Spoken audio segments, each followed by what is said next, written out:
As usual, please raise your hands in the reactions tab if you have any questions. Anik, please start us off. Aspen, welcome to Paris. I know you're more of a mountain gal, but what's Paris been treating you like? I see you've been mixing your training in with the long run around the tourism sites. I'm wondering, how's that been like? Paris has been amazing. So I usually leave fight week for like the Monday before fight, but because it's international and it kind of messes you up, and it's Paris, like it's somewhere you want to come see. We left a few days early just to get really adjusted to the time change, and that was a fantastic decision. And it's an added benefit. My brother came with me and my grandma, so my brother is one of my so we've been all over Paris. They've just been taking out landmarks and sites. We run there when they run to another one, so it's been wonderful. Awesome. And one more from me. Based on everything you've seen in Paris, what's your favorite art? It's hard to pick just one. My favorite thing so far is just the Louvre in general, but it wasn't like any of the more famous pieces. It was just the whole experience and how overwhelming it was with all the, there's too much in like one space to choose.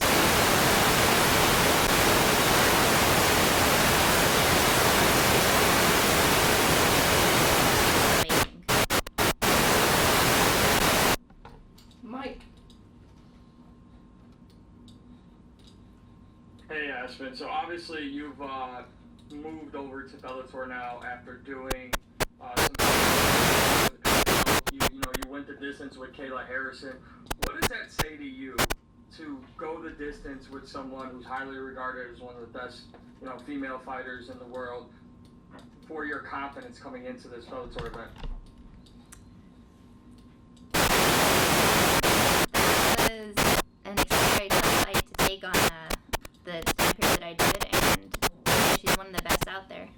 She's definitely one of the best, and continuing to do big things, and she's about to take 35 division in the UFC. What do you hope to achieve with Bellator? You spent time in the PFL now, you're doing Bellator now. What are you hoping to achieve in this year? That's a very interesting question because I'm still a PFL fighter. I'm contracted to PFL. PFL is just now an owner, a part of everything. So I'm fighting on the Bellator side, but still a PFL fighter. And this year it is just to fight as many times as I can, travel a bunch, and take home a bunch of wins. What should we expect from you?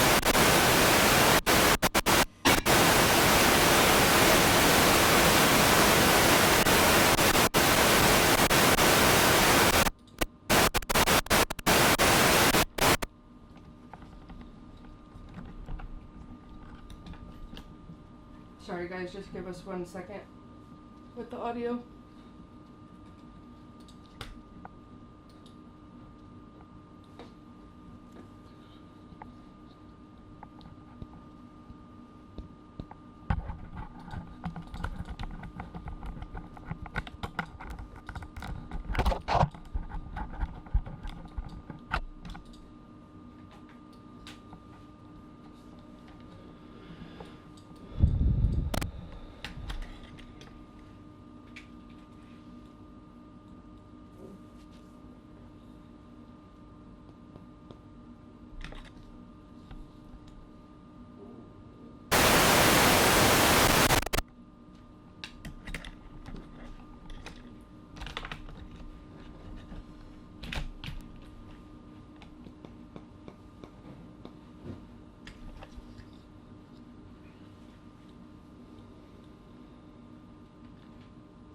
Continue to be on this mic. Okay.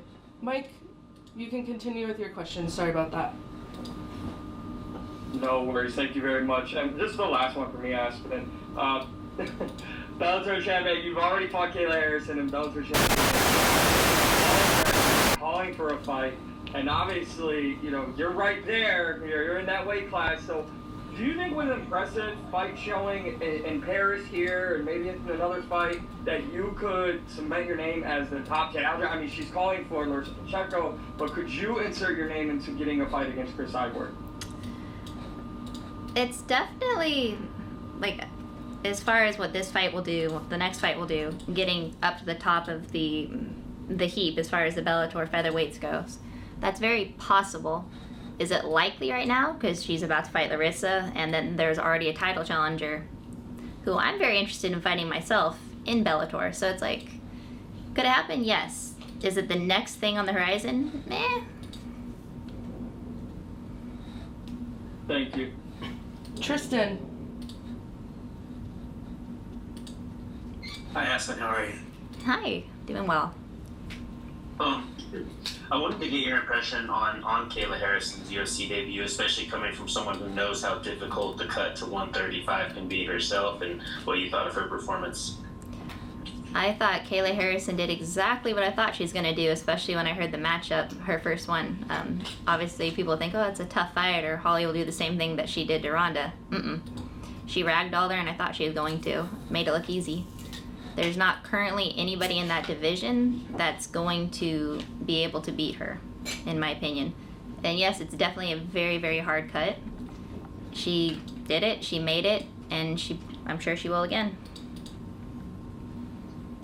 And in one of your previous answers, it sounded like you might be a little more interested in facing Larissa Pacheco than Chris Cyborg. I don't know if that's actually the case, but kind of give me, which opponent intrigues you more, and why is that so? I was actually, the name that was coming up as far as the Bellator side was Leah McCourt. She's a fantastic grappler, and I'm aware of her already. So that was the one, but Larissa was obviously on my horizons last year as far as a potential opponent. So yeah, either one I've thought of. Cyborg too, but it's like she's coming into the picture, and she's still struggling to get the fight she's calling for. So I was like, that's probably not going to happen before one of the other ones is. Thank you. Jay. Hey Aspen, sorry if there's any overlap here. We lost a couple of your earlier answers, but I'm just curious, what were your takeaways from the Harrison fight in terms of lessons learned? Let's see. There's definitely some introspection going on as far as any fights go, but that one, it's don't take that level fight on short notice with one of the best in the world, but at the same time, I don't regret it. Like, it's learning experience one way or the other. And obviously there's going to be some differences fighting in Bellator. You don't have the season format now, and the fights that are going to be back-to-back the way they would have been in the PFL. I mean, are you okay with that sort of schedule, or would you have preferred to have the option to be a little busier? I would have preferred to have the option of another season. Last year was my first one, and I loved how busy it kept me. I loved the seasonal format. I loved knowing when I was going to fight, when the next fight was going to be. But there are some trade-offs. Now I'm on the Bellator side, and I get elbows back. I'm able to throw those again, so that's pretty awesome. So there's give and take in each one, but I definitely prefer to be more active. And we'll see how many times I end up fighting this year. Obviously, ideally, 3 times would be great. And that's the cool thing about the seasonal format, is I know I'm going to be fighting.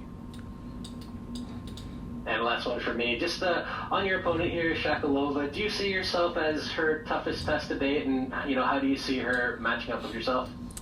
I most definitely do. So far she's been a dominant grappler, and that's how she wins her fights, and that's where I'm world class. So she is not going to have a good night, but I'm sure she'll continue to do well after. Thanks very much.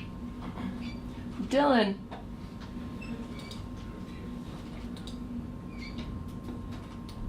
All right, should be good. Can you guys hear me? Yes. Awesome, thank you. For you, Aspen, first of all, thank you for the time. This will be your 5th fight will being contracted to the PFL, but like you said before, you're stepping in there with a Bellator fighter in a Bellator cage. I'm wondering if you have any extra determination to represent the PFL to the best of your abilities in this one. I've been asked that. It's a similar question so many times throughout my career. Is like, is this one the biggest thing, or is this one the most important thing, or does this one put more pressure on? It's like, there's pressure on all of them, man. Like, every single fight is pressure. I really couldn't say which is more or less than the other. I feel like just as much pressure for this fight as it has any other one. Do you feel like you have to represent the PFL against Bellator at all, or does it just feel like another fight, like stepping into another organization's cage kind of deal? I suppose a little bit, but it's a weird thing that's not like I'm trying to the PFL trying to take out all the Bellator. Like, we're kind of one thing. Are we gonna be one thing? I don't know. Like, I want to nuke this person as much as I do the next one. So I appreciate it, Aspen. Thank you for the time. All right, guys. Any more questions for Aspen before we let her go?